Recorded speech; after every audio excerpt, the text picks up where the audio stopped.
P D M جب بنی تھی تو پہلے دن بنانے والوں نے اعلان کیا تھا کہ یہ اسلامی نظام کے لیے، نظام مصطفیٰ کے لیے نہیں ہے، یہ صرف سیاست کے لیے ہے۔ اور پیپلز پارٹی ان کے بنانے میں بڑی ایکٹیو تھی، تو انہوں نے ہی یہ کلیئر کیا تھا کہ یہاں مذہب اور دین کی بات نہیں ہوگی، وہ سیاست کی بات ہوگی۔ یہی وجہ ہے کہ انہوں نے دعوت تو دی لیکن ہم شریک نہیں ہوئے۔ ایک تو پی ڈی ایم میں جتنی پارٹیاں ہیں ان میں سے کوئی بھی ایسی پارٹی نہیں ہے جن کو اللہ تعالیٰ نے موقع نہیں دیا ہو، حکومت میں نہ آئی ہو اور اس نے کچھ ڈیلیور کیا ہو یا وعدے پوری کیا ہو۔ بلکہ آج کے لمحے میں اگر یہاں غربت ہے، یہاں مہنگائی ہے، یہاں بے روزگاری ہے، یہاں عدالتوں میں انصاف نہیں ہے، یہاں کرپشن ہے، لوٹ مار ہے، تو اس میں صرف پی ٹی آئی نہیں ہے بلکہ اس سے پہلے یہ سب پارٹیاں اس میں شامل ہیں۔ ان کی وجہ سے سب کچھ ہو رہا ہے۔ پی ٹی آئی نے تو اس کام کو آگے بڑھایا، تو یہ ایک سٹیٹس کو ہے۔ اس لیے پی ڈی ایم کا ہم حصہ نہیں بنے کہ ان کا مقصد اس ملک کو اسلامی فلاحی ریاست نہیں تھا۔ کیا عمران خان کے خلاف واقعی سازش سے رجیم چینج آپریشن ہوا ہے؟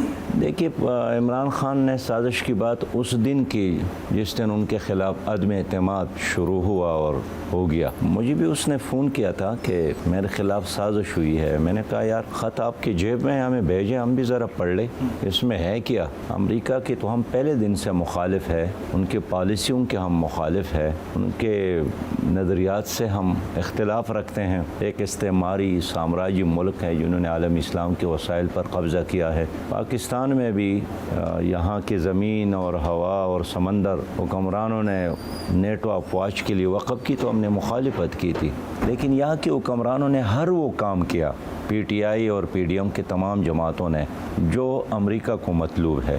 پہلے دن سے ہم نے یہی مطالبہ کیا کہ اگر سازش ہے تو ایک جوڈیشری کمیشن بنایا جائے تاکہ وہ عوام کو بتائیں کہ یہ سچ ہے یا جھوٹ ہے۔ اس لیے کہ آج کے دن تک اب حکمرانوں کی کسی بات پر یقین کرنا ناممکن ہو گیا ہے۔ صبح کچھ کہتا ہے، شام کو کچھ کہتا ہے، یو ٹرن لیتا ہے، پھر اس کے بارے میں کہتا ہے کہ یو ٹرن لینا بڑی لیڈر کی نشانی ہے۔ اس لیے سازش پی ٹی آئی کے خلاف نہیں ہے، سازش ہے عوام کے خلاف۔ اب شہباز شریف بھی کہتے ہیں کہ مجھے حکومت دے کر سازش ہوئی ہے، وہ بھی کہتے ہیں کہ مجھ سے حکومت لے کر سازش ہوئی ہے۔ تو عمران خان صاحب نے جب ساری سیاسی جماعتوں کو دعوت دی تھی کہ یہ آ کر خط دیکھ لیں جس کو شک ہے، تو پھر آپ نے وہ دیکھا کیوں نہیں؟ اس نے جب فون کیا تو مجھے یہ کہا کہ یہ پرویز خٹک اور اسد قیصر صاحب آئیں گے اور آپ کو بتائیں گے، لیکن نہیں آئے، نہ بتایا اور نہ خط بھیجا، پروسٹیٹ بھی نہیں بھیجا کہ بھئی خط میں ہے کیا۔ اور باقی انہوں نے آپ سے میں نے سنا کہ انہوں نے سیاسی جماعتوں کو دعوت دی کہ آج آپ آ کر خط پڑھیں، ایسی کوئی بات تو نہیں ہے۔ اگر وہ چاہے تو آج بھی ہمیں بھیجے، ہم پڑھ لیں گے، اور اگر واقعی اس میں کوئی ایسی چیز ہے جس طرح وہ کہتے ہیں تو ان کے مذمت کرنے، ان کے مخالفت کرنے، ان کو مسترد کرنے میں ہم ایک لمحہ ضائع نہیں کریں گے۔ لیکن اس وقت تو خط بھی اس کا ہے اور جیب بھی اس کا ہے۔ کیا آپ رواں برس الیکشن ہوتے دیکھ رہے ہیں؟ ہم چاہتے ہیں الیکشن سے قبل الیکشن ریفارمز ہو۔ اس وقت کیا الیکشن ہے؟ یہ تو اگر آپ کی جیب میں 1 ارب روپیہ ہیں تو آپ قومی اسمبلی کا ممبر بن جائیں، 1 ارب ہے تو آپ 15-20 ایم پی ایس کو خرید کر سینیٹر بن جائیں۔ تو اس وقت تو یہ الیکشن پیسے کا کھیل ہے۔ اس لیے ہم چاہتے ہیں کہ اس ملک میں حقیقی جمہوریت کے لیے شفاف الیکشن ہو، اس کے لیے نظام بنایا جائے، تمام سٹیک ہولڈر کو اعتماد میں لیا جائے۔ اب دیکھیں پی ٹی آئی بھی یہی مطالبہ کرتی رہی، لیکن 3.5 سال انہوں نے کوئی قانون سازی نہیں کی،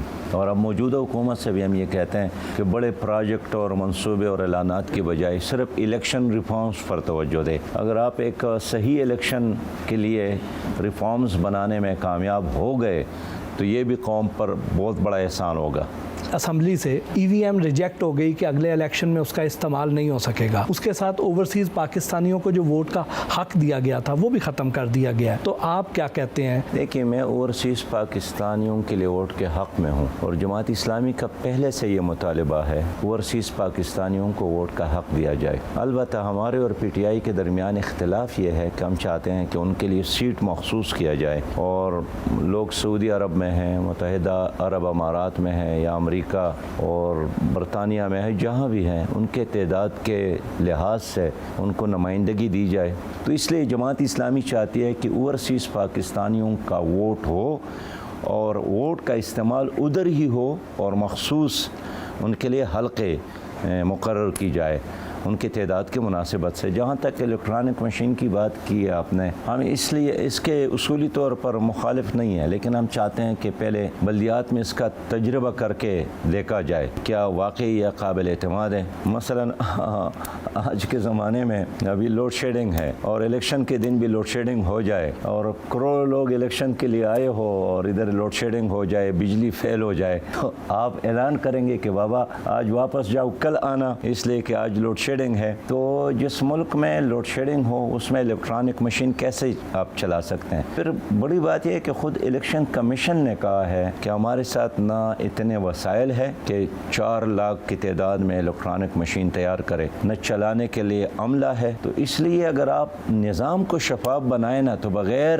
مشین کی بھی ایک صحیح طریقے سے آپ الیکشن کرا سکتے ہیں۔ ابھی حالیہ جو لانگ مارچ ہے عمران خان کا، اس کے خلاف جس طرح حکومتی اقدامات تھے، ان کا کریک ڈاؤن تھا، اس کو آپ کس نظر سے دیکھتے ہیں؟ دیکھیے، جلسہ جلوس اور ریلی ہر پارٹی کا حق ہے، پی ٹی آئی کا بھی حق ہے، اور ہم نے اس کی مخالفت کی کہ ان پر تشدد ہو یا ان کے راستے بند کیا جائے، اور کبھی بھی ہم نے ان کا ساتھ نہیں دیا ہے۔ آپ کو یاد ہوگا جب پی ٹی آئی کا دھرنا تھا اور سرکل میں سارے لوگ گھومتے ہیں، کل یو آئی کا آزادی مارچ تھا، آج انہوں نے آزادی مارچ کیا ہے، نہ ان سے کچھ حاصل ہوا نہ ان سے کچھ حاصل ہوا۔ ہم یہی چاہتے ہیں کہ اس کے بجائے الیکشن ریفارمز ہو اور اس میں سب کو شریک کیا جائے، اور یہ حکومت بھی چلنے والی نہیں ہے جس طرح پی ٹی آئی کی حکومت نہیں چلی، اس لیے ایک نیا مینڈیٹ عوام کو موقع دیا جائے۔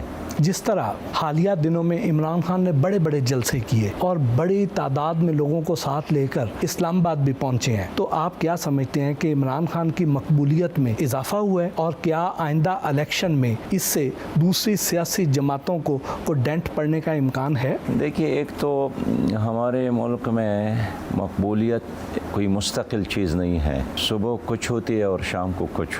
جب شہباز شریف صاحب اور زرداری صاحب میرے پاس آئے تھے، میں نے ان کو یہ مشورہ دیا تھا کہ ان کو ٹینیور مکمل کرنے دیں، اگر آپ نے اس کو موقع دیا تو شاید ان کا کوئی ٹکٹ لینے والے بھی نہیں ہوگا، اس لیے کہ کچھ نہیں کر سکے، ڈیلیور نہیں کر سکے، اپنے وعدوں کو اور اعلانات کو عملی جامہ نہیں پہنا سکے، اور جس طرح معیشت بیٹھ گئی ہیں، ادارے تباہ ہو گئے ہیں، نظام ناکام ہوا ہے، تو ان کے ساتھ اپنی کارکردگی بیان کرنے کے لیے آج بھی کوئی چیز نہیں ہے، لیکن عدم اعتماد کے بعد اس نے اپنے آپ کو ایک مظلوم بنا کر پیش کیا اور اپنے کارکن کو دوبارہ موٹیویٹ کیا، متحرک کیا۔ تو بہرحال اس وقت ان کے جلسوں میں لوگ آئے ہیں، لوگوں نے شرکت کی ہے، الیکشن ہوگا تو پتہ چلے گا کہ کیا یہ ٹیمپریچر اسی طرح برقرار رہے گا یا اس میں کمی بیشی ہو سکتی ہے۔ عمران خان صاحب نے پہلے دھرنے کا اعلان کیا تھا اور پھر اس کے بعد وہ 6 دن کی وارننگ دے کر